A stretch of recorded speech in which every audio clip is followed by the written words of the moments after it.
Good morning students, class third. इसमें अपन ने भाषा पढ़ रहे थे, लैंग्वेज। उसमें मैंने आपको भाषा किसे कहते हैं उसके बारे में बताया था कि भाषा किसे कहते हैं। तो भाषा किसे कहते हैं? भाषा वह साधन है जिसके द्वारा हम अपनी बातों को दूसरों तक पहुंचाते हैं और दूसरों की बातों को समझते हैं। भाषा क्या है? एक साधन है जिसके द्वारा हम अपनी बात को दूसरों तक पहुंचाते हैं और दूसरी बात को हम क्या करते हैं? समझते हैं। उसे हम क्या कहते हैं? भाषा कहते हैं। अब आता है नेक्स्ट टॉपिक अपना, भाषा के रूप। भाषा के रूप।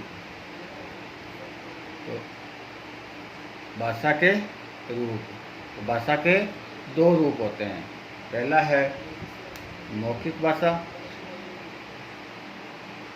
पहला कौन सा है? मौखिक भाषा। तो दूसरा कौन सा है? लिखित भाषा। दूसरा कौन सा है? लिखित भाषा। पहला कौन सा हो गया? मौखिक भाषा। दूसरा कौन सा हो गया? लिखित भाषा। मौखिक भाषा बोलकर अपने भावों को प्रकट करना तथा दूसरों के विचारों को सुनकर समझ लेना। कि बोलकर अपने भावों को प्रकट करना, मन के अंदर जो भी भाव आते हैं उनको क्या करते हैं? अपन बोलते हैं। बोलकर अपने भावों को प्रकट करना तथा दूसरों के विचार जो होते हैं उनको सुनकर, दूसरों के जो विचार है उनको क्या करते हैं? अपन सुनते हैं। सुनकर समझ लेना भाषा का मौखिक रूप कहलाता है। जो भाषा का मौखिक रूप है उसमें क्या होता है कि बोलकर, मैं मुँह से बोलूँगा तो बोलकर मैं अपने भाव प्रकट करूँगा और दूसरे क्या करेंगे? जो दूसरे के जो विचार है उनको मैं क्या करूँगा? सुनकर समझ लेना ही भाषा का मौखिक रूप कहलाता है। इस प्रकार मौखिक भाषा की डेफिनेशन क्या हो जाती है कि यहाँ क्वेश्चन बन जाता है एक अपने कि मौखिक भाषा किसे कहते हैं? मौखिक भाषा किसे कहते हैं? तो आंसर क्या बन गया कि बोलकर व सुनकर, बोलकर व सुनकर समझी जाने वाली भाषा, समझी जाने वाली भाषा मौखिक भाषा कहलाती है। मौखिक भाषा कहलाती है कि वह बोलकर व सुनकर समझे जाने वाली भाषा मौखिक भाषा कहलाती है। इसी प्रकार लिखित भाषा। लिखित भाषा, भाषा का पहला रूप कौन सा हो गया? मौखिक भाषा, जिसकी डेफिनेशन क्या हो जाती है? बोलकर व सुनकर, बोलकर व सुनकर समझी जाने वाली भाषा क्या कहलाती है? मौखिक भाषा कहलाती है। भाई जैसे मैंने बोला और आपने क्या करा? सुना। सुनकर उसको क्या करा? समझा। तो वह कौन सी भाषा हो गई? मौखिक भाषा हो गई। उसमें अपने लिखने का और कोई काम नहीं हुआ, सिर्फ मैंने क्या करा?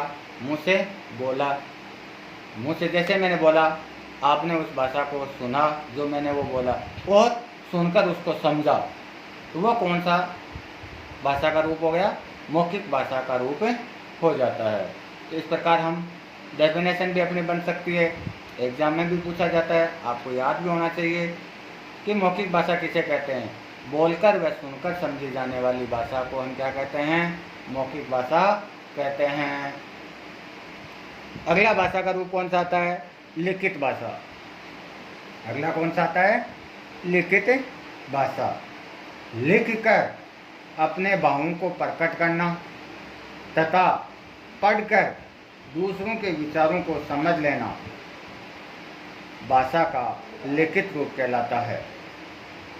कि लिख कर अपने भावों को प्रकट करना तथा पढ़कर दूसरों के विचारों को समझ लेने,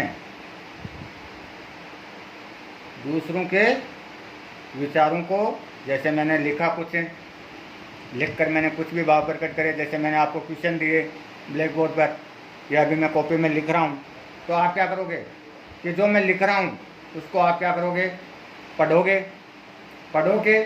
पढ़कर वो बात जो आप समझोगे तो वो कौन सा है, भाषा का लिखित रूप है। वो भाषा का कौन सा है, लिखित रूप कहलाता है।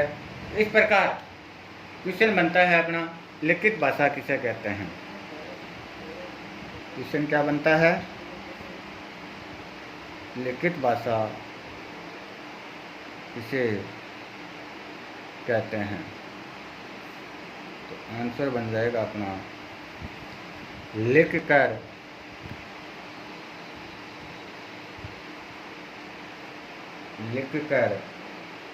व पढ़कर,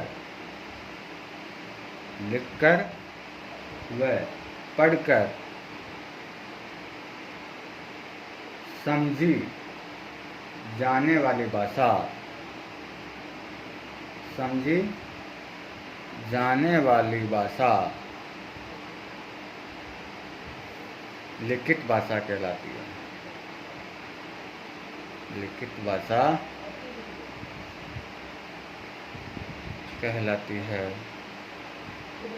कि भाई लिख कर वह पढ़कर समझी जाने वाली भाषा लिखित भाषा कहलाती है। कि लिखकर वह पढ़कर समझी जाने वाली भाषा कौन सी होती है, लिखित भाषा कहलाती है। इसके अलावा कभी कभी हम क्या करते हैं कि इशारों से भी अपनी बात दूसरों को समझाने की कोशिश करते हैं। कभी कभी हम क्या करते हैं कि इशारों से भी अपनी बात दूसरों को समझाने की कोशिश करते हैं, परंतु इशारों से हर बात को नहीं समझाया जा सकता। भाई इशारों से अपन कंप्लीट बात को नहीं समझा सकते। कि जैसे ट्रैफिक पुलिस वाला है, वो इशारों में बताता है अपन को, लेकिन इशारों से पूरी बात को अपन नहीं समझ सकते।